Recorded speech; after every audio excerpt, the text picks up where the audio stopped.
नमस्कार, मैं हूं स्वप्निल वर्मा और आप सभी देख रहे हैं कैपिटल टीवी बिहार। बिहार में हर साल बाढ़ का आना, कई जिलों का पानी में डूबना कोई नई बात नहीं है। ठीक उसी तरह से सियासी बयानबाजियों का भी होना कोई नई बात नहीं है। हर साल बाढ़ प्रभावित इलाकों का हवाई सर्वेक्षण होता है और फिर समय और जरूरत के हिसाब से मदद और रसद पहुंचाई जाती है।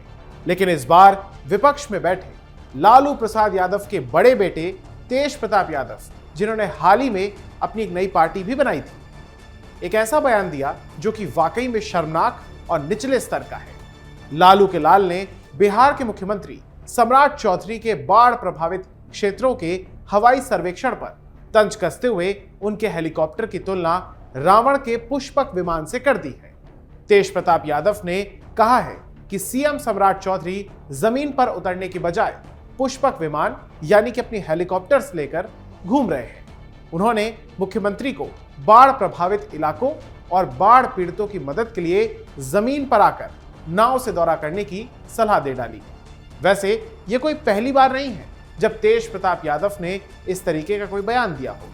इससे पहले भी वो सम्राट चौधरी पर तीखे बयान दे चुके हैं, उसकी बात कभी और करेंगे। बहरहाल मंगलवार को किए गए पोस्ट में तेज प्रताप यादव लिखते हैं, सम्राट चौधरी जी, माननीय मुख्यमंत्री जी, आपसे हमको यही कहना है कि आप जिस तरीके से अपना पुष्पक विमान लेकर बाढ़ प्रभावित एरिया में जो आप घूम रहे हैं, उससे ज्यादा बेहतर अच्छा होता कि आप नाव पर बैठकर अपने हाथ से राशन बांटते।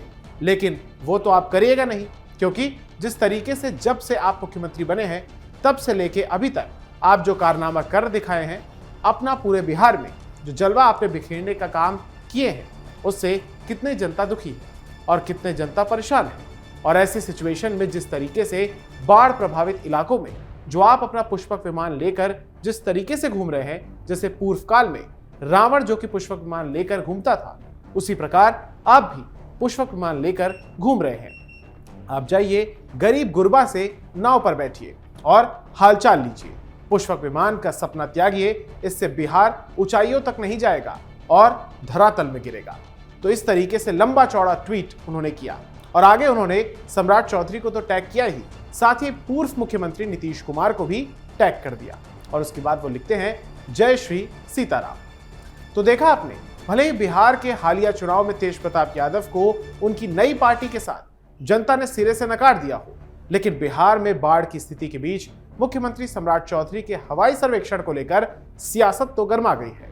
वैसे जनशक्ति जनता दल यानी कि जेजेडी के प्रमुख तेज प्रताप यादव ने बीते सोमवार को आयोजित भोजपुरी बवाल के ग्रैंड फिनाली शो, ये एक हॉटस्टार पर शो आता है, इस दौरान बीजेपी के एमएलसी और भोजपुरी स्टार पवन सिंह पर भी तीखा हमला बोला। उन्होंने पवन सिंह पर शराब पीने का आरोप लगाते हुए कहा कि उनका टेस्ट अगर कराया जाए तो सच्चाई सबके सामने आ जाएगी। तेज प्रताप ने पवन सिंह को लफुआ भी कह दिया। खास बात यह रही कि जिस कार्यक्रम में तेज प्रताप ये तमाम बातें कह रहे थे, वहां वो पवन सिंह भी मौजूद थे। और कुछ दिन पहले आपने वो तमाम प्रोमोज भी देखे होंगे, शो भी देखा होगा, जिसमें पवन सिंह और तेज प्रताप यादव आमने सामने बैठे हैं, हंसी मजाक कर रहे हैं। कार्यक्रम में भोजपुरी फिल्म इंडस्ट्री के कई कलाकार भी शामिल हुए थे। सम्राट चौधरी भी पहुंचे थे। कार्यक्रम के दौरान पत्रकारों ने जब तेज प्रताप से कलाकारों के शराब पीने को लेकर सवाल किया, इस पर उन्होंने कहा कि कुछ कलाकार शराब पीते हैं और उन्हें इससे दूर रहना चाहिए। इसके बाद जब उनसे नाम पूछा गया तो उन्होंने कहा कि अंदर जो ठुमका लगा रहा है वो पवन सिंह है। तेज प्रताप ने कहा कि पवन सिंह अब एमएलसी हो गए हैं और शराब पी रहे हैं। उन्होंने दावा किया कि अगर उनका टेस्ट कराया जाए तो फिर वो पकड़े जाएंगे। आपको बता दें कि इससे पहले मुख्यमंत्री सम्राट चौधरी के आग्रह पर बंगाल सरकार ने फरक्का बराज के तमाम गेट्स खोल दिए थे, जिससे तेजी से बाढ़ नियंत्रण की उम्मीद लगी है। मुख्यमंत्री ने सोमवार को गंगा नदी के बढ़ते हुए जलस्तर और बाढ़ की स्थिति को देखते हुए संवेदनशील इलाकों का हवाई सर्वेक्षण कर स्थिति का जायजा लिया। इसमें नवगछिया, राघोपुर दियारा, कोसी गंगा संगम क्षेत्र, बेगूसराय और बख्तियारपुर सहित विभिन्न इलाकों का हवाई सर्वे जारी था। इस दौरान मुख्यमंत्री ने संबंधित अधिकारियों को निर्देश दिया कि बाढ़ की स्थिति पर लगातार नजर रखी जाए। संवेदनशील क्षेत्रों में प्रशासन पूरी तरीके से अलर्ट रहे और प्रभावित लोगों तक भोजन, पेयजल, राहत सामग्री और अन्य जरूरी सुविधाएं समय पर पहुंचना सुनिश्चित किया जाए। तो बहरहाल अब बाढ़ को लेकर बिहार में सियासी वार पलटवार जारी है। आपको ये जानकारी कैसी लगी हमें कमेंट बॉक्स में जरूर बताइएगा। अगर आपको ये वीडियो पसंद आया हो तो इसे लाइक, शेयर और हमारे चैनल कैपिटल टीवी बिहार को सब्सक्राइब जरूर कीजिएगा। धन्यवाद।